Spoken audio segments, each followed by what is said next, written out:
Good afternoon, this is David Wendell with BushcraftOnFire, and we're continuing in our series of knots for out in the bush.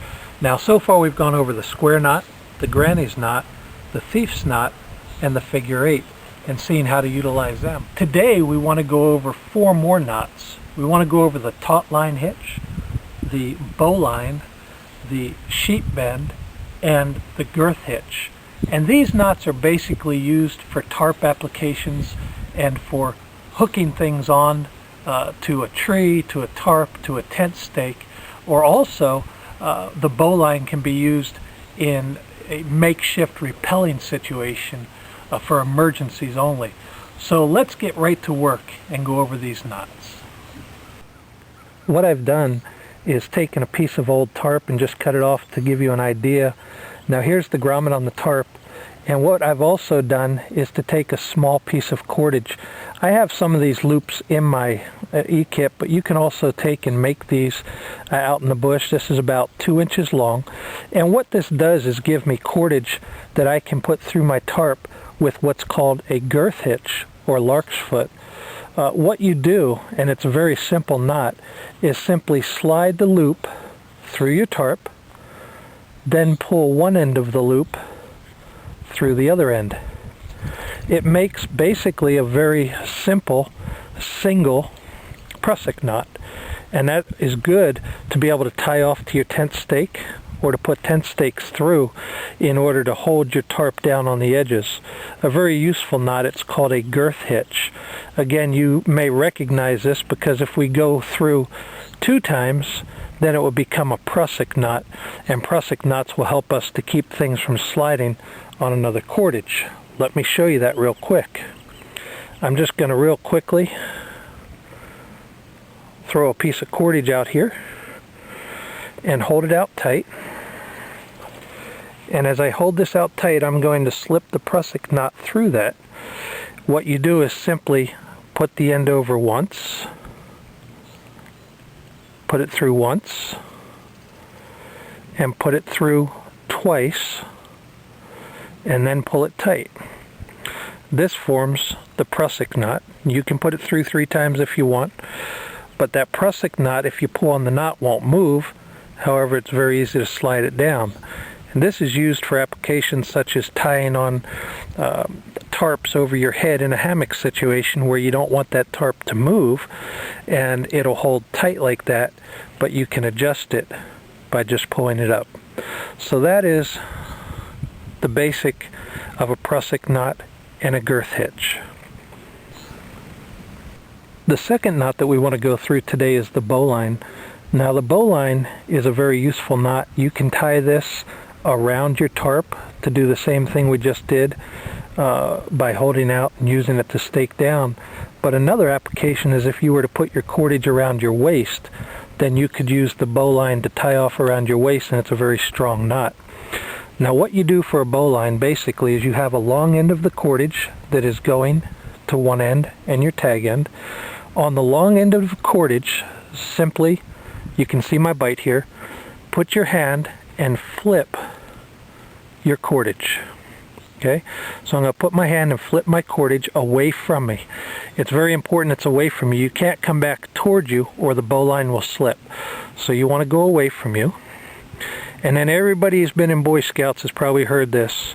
You come up through the loop, or the rabbit comes out of the hole, goes around the log, and back into the hole. Now, in order to tighten this up, it's very important you pull on the proper cords. What you need to do is this tag end and the end that would be around your waist, if you can imagine this little thing being around my waist, and the piece that is going up to the top, you would pull those to tighten this down. That is a proper bowline. Okay, so we're going to go through that again. Again, it's very, very important. I have a good friend whose son saw a video of a bowline. He went out and tried it. He's a young fella, and he was tying it up to the top of a trampoline cage, and what happened was he didn't tie it properly, and either the bowline slipped or he slipped off the rope and broke his hand.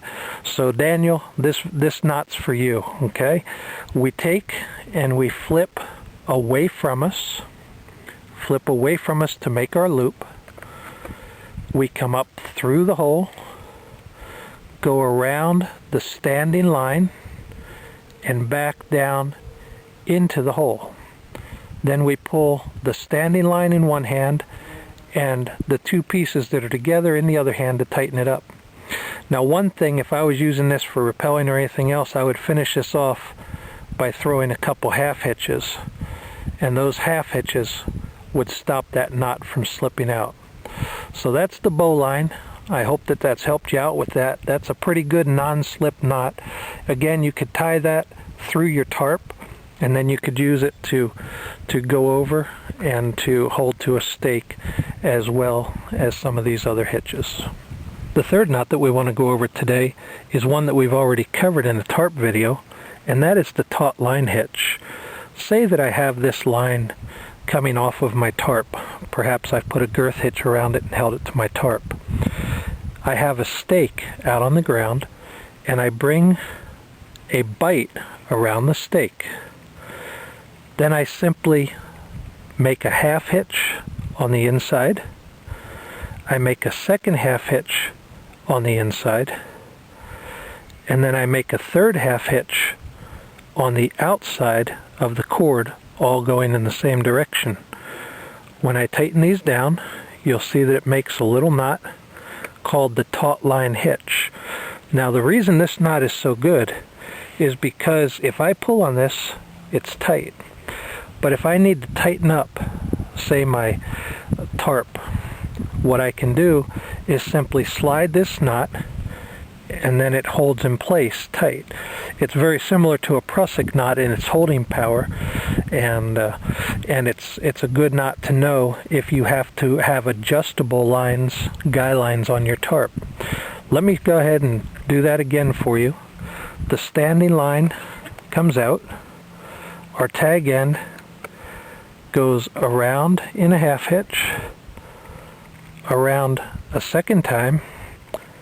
They're both on the inside of the loop, and the third time we come around on the outside of the loop, forming the Taut Line hitch. Now there's a variation on the Taut Line that I'll go through real quick with you. Let me get this out. And that variation is pretty simple. What you do is go around on the inside once, go around on the inside twice, and the third time come around both ropes on the same side. You're not going on the outside this time, but the same side, and tighten that down. That's another variation on the Taut Line hitch. I don't like it as much. It still slides, it still holds nice and tight. So you go around with your two half hitches, and on the third time you simply come around both ropes and lock it in with your half hitch. So that's the Taut Line hitch. Again, that's usable for many situations, the most important of which is if you need an adjustable line on a tarp or a tent situation.